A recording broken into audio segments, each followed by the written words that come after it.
Que a paz do Senhor esteja em nosso coração e em nosso pensamento.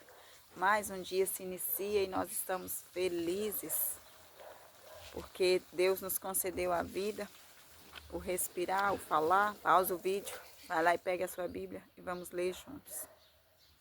Que o Espírito Santo ministre ao teu coração, ao meu coração, e que a gente compreenda tudo o que está escrito neste capítulo e também em toda a Bíblia, em nome de Jesus. Abra aí Atos dos Apóstolos, capítulo 11.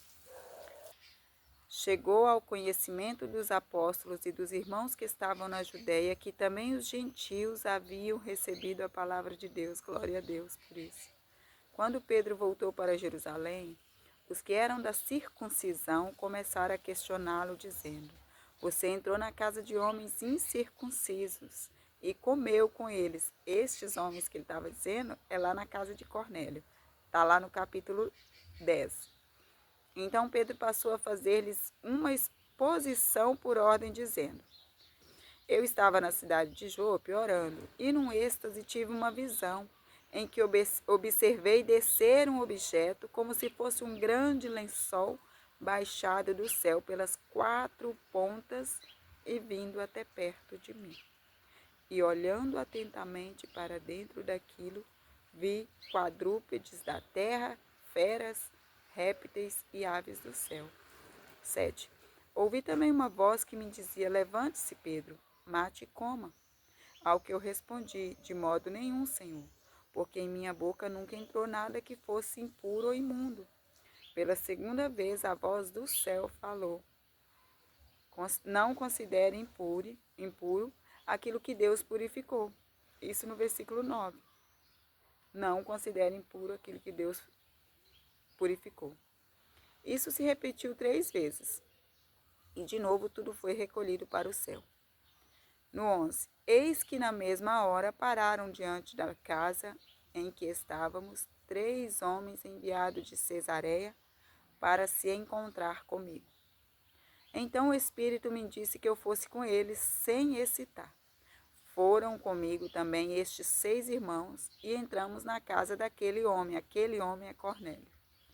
E ele nos contou como tinha visto na casa dele um anjo em pé que lhe disse: Envie alguém a Jope e mande chamar Simão, que também é chamado de Pedro, o qual lhe dirá palavras mediante as quais você e toda a sua casa serão salvos. E no 15, quando comecei a falar, o Espírito Santo caiu sobre eles. No 15 também ele está dizendo sobre isso. Como também sobre nós no princípio. Então me lembrei da palavra do Senhor quando disse: João, na verdade batizou com água, mas vocês serão batizados com o Espírito Santo. Pois se Deus deu a eles o mesmo dom que tinha dado a nós, quando cremos no Senhor Jesus, quem era eu para resistir a Deus?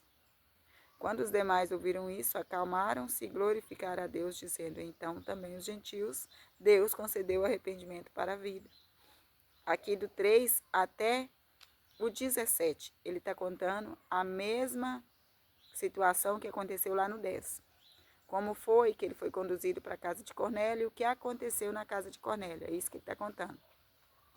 E aí ele conta como a forma como foi que o Espírito Santo batizou eles, e aí a salvação chegou através deles, e Pedro fala que não podia resistir a Deus, e não pode mesmo, né? E aí os outros que ouviram isso, no 18 e no 19, eles falam que também os gentios, no versículo 18, então também aos gentios Deus concedeu arrependimento para a vida. Glória a Deus, nós somos gentios e o arrependimento veio para nós, para a vida eterna. Versículo 19. Os que foram dispersos a partir da perseguição que começou com a morte do Estevão, se espalharam até a Fenícia. Quando Estevão morreu, houve uma grande perseguição e o povo começou a se espalhar para outros lugares. Fenícia, Chipre, Antioquia, não anunciando a palavra a ninguém que não fosse judeu. Alguns deles, porém, que eram de Chipre e de Cirene, que foram até Antioquia, falavam também aos gregos, anunciando-lhes o evangelho do Senhor Jesus. 21. A mão do Senhor estava com eles, e muitos crendo se converteram ao Senhor. A notícia a respeito deles chegou aos ouvidos da igreja que estava em Jerusalém. Enviaram Barnabé até Antioquia. Quando ele chegou e viu a graça de Deus, ficou muito alegre e exortava todos que, com firmeza de coração, permanecessem no Senhor, porque era homem bom, cheio do Espírito Santo e de fé, e muita gente se uniu ao Senhor. Depois Barnabé foi a Tarso à procura de Saulo, e quando o encontrou, levou-o para Antioquia. E durante um ano inteiro se reuniram naquela igreja e ensinaram numerosas multidões em Antioquia. Os discípulos foram pela primeira vez chamados de cristãos. Naqueles dias, versículo 27, alguns profetas foram de Jerusalém para Antioquia. E apresentando-se um deles, versículo 28, chamado Ágabo, dava a entender pelo Espírito que haveria uma grande fome em todo o mundo. Essa fome veio nos dias do imperador Cláudio. Os discípulos, cada um conforme as suas posses, resolveram mandar uma ajuda aos irmãos que moravam na Judéia. E eles o fizeram, enviando essa ajuda aos presbíteros por meio de Barnabé e Saulo. Mais uma vez, os servidores de Jesus e discípulos ajudavam de acordo com as suas condições, de acordo com as suas posses, ajudavam os outros que estavam passando dificuldade. Os apóstolos viviam como Cristo queria que eles vivessem, um ajudando o outro.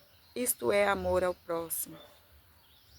Amor ao próximo não é a gente se preocupar somente com o nosso umbigo e com a nossa fome, a nossa necessidade, com a nossa vontade, não. É se preocupar também com o outro. Que Deus nos ajude, né? Que o Espírito Santo convença o nosso coração de que nada é nosso mesmo, nem nós somos de nós mesmos, nós somos de Cristo.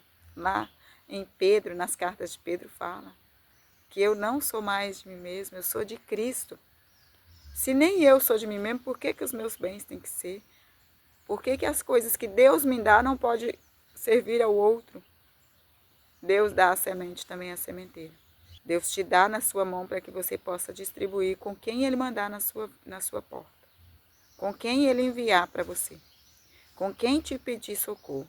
Eu sei que às vezes as pessoas vão pedir para usufruir com coisas desnecessárias, mas às vezes é necessidade de fome e de coisas necessárias, né? A gente sabe o que é necessário para o outro. Deus abençoe você e toda a sua família. Que Deus seja nossa prioridade, que Jesus seja o nosso maior exemplo, que o Espírito Santo seja o condutor da nossa vida. Fique com Deus, até o próximo vídeo.